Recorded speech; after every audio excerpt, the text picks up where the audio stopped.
In a small village of about a dozen houses, backed by towering mountains, the view was breathtaking.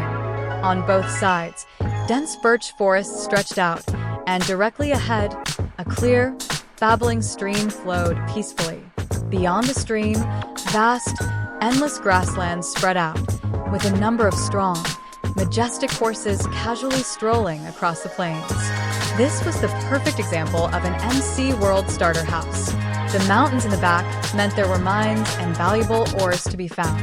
The forests on both sides promised an endless supply of wood. The stream in front would serve as a route for exploration once boats were crafted.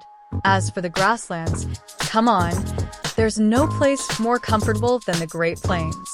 At the very least, once they had saddles and horse armor, transportation was sorted. This precious piece of land was a result of Ryen's painstaking search over half a year. But the remaining half of the year? Well, he had to suffer and stay at a villager's house, sleeping on the floor no less. After traveling through the portal into the MC world, Ryen spread his arms wide and took a deep breath, closing his eyes in contentment. It wasn't necessarily that the air was better here, but it was simply because this was Ryen's world. The sense of pride and accomplishment was something Teyvat could never offer him. "So this is your world, Ryen?" Ganyu, standing beside him, was cautiously holding her longbow, scanning the surroundings. "It feels so strange." "That's right. How could there be a world made entirely of blocks?" Keqing couldn't help but groan. Though the scenery of this world was nice, it was like stepping into a world with graphics enhanced by a 4090 version of a lighting texture pack. But that didn't change the fact that the whole world was just made up of blocks.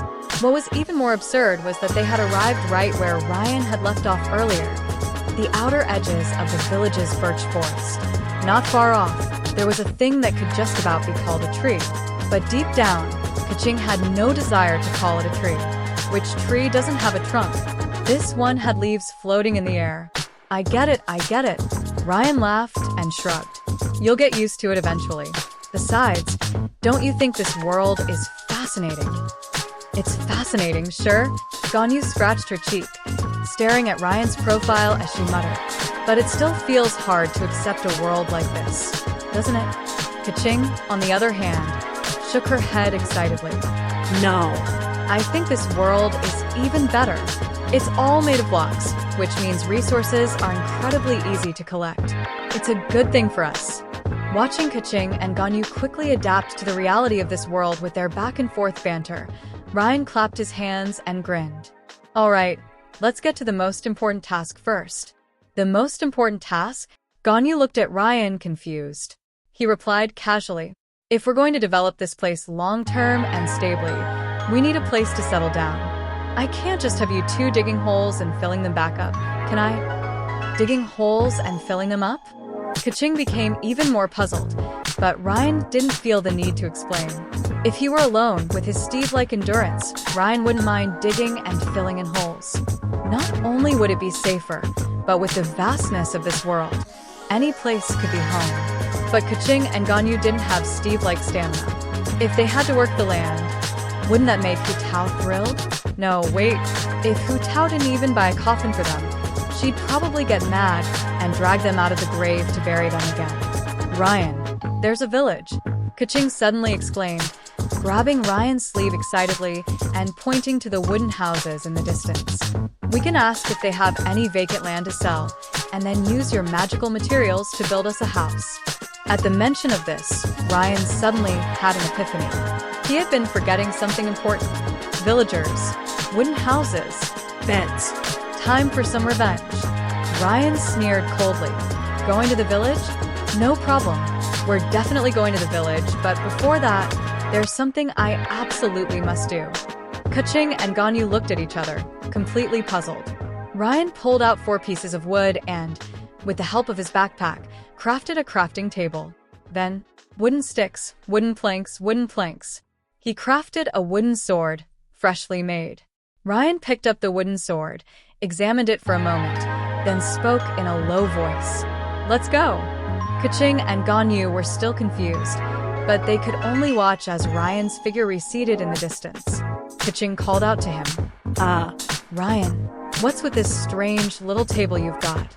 Forget it. Ryen responded decisively and firmly. It was just a crafting table, after all.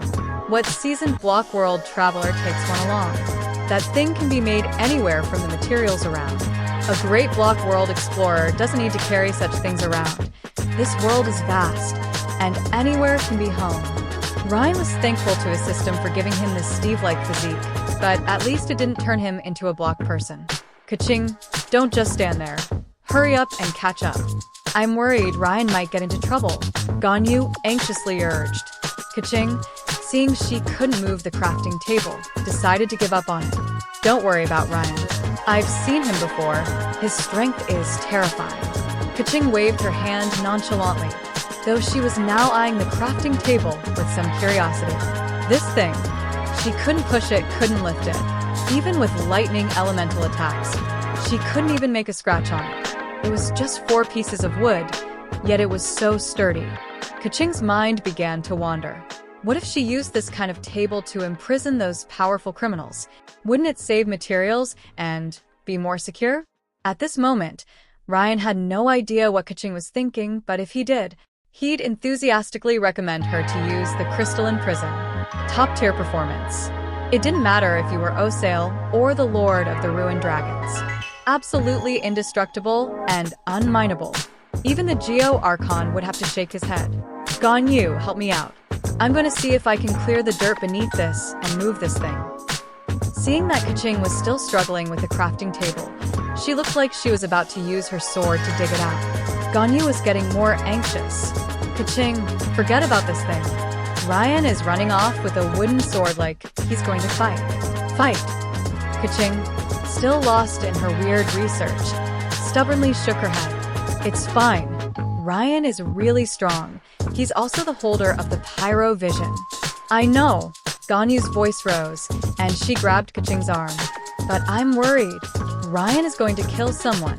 At this, Kaching froze. Recalling Ryen's grim expression before he left, she too grew anxious. She grabbed Ganyu's shoulder. Hurry, we can't make enemies in this world so soon. With that, Kaching casually threw out a lightning lancer and grabbed Ganyu, teleporting them forward in short bursts. But strangely, no matter how hard she tried, she could only travel a couple of blocks at a time. In her panic, Kaching didn't notice this strange issue. Exhausted from her efforts, she continued pulling Ganyu along as they quickly darted through the air. Finally, after making over 10 teleportations, they arrived at the village. From a distance, they saw Ryen, his face full of excitement, chasing after a person, wooden sword raised high. Ryen, Kaching exclaimed in shock. Don't killed anyone?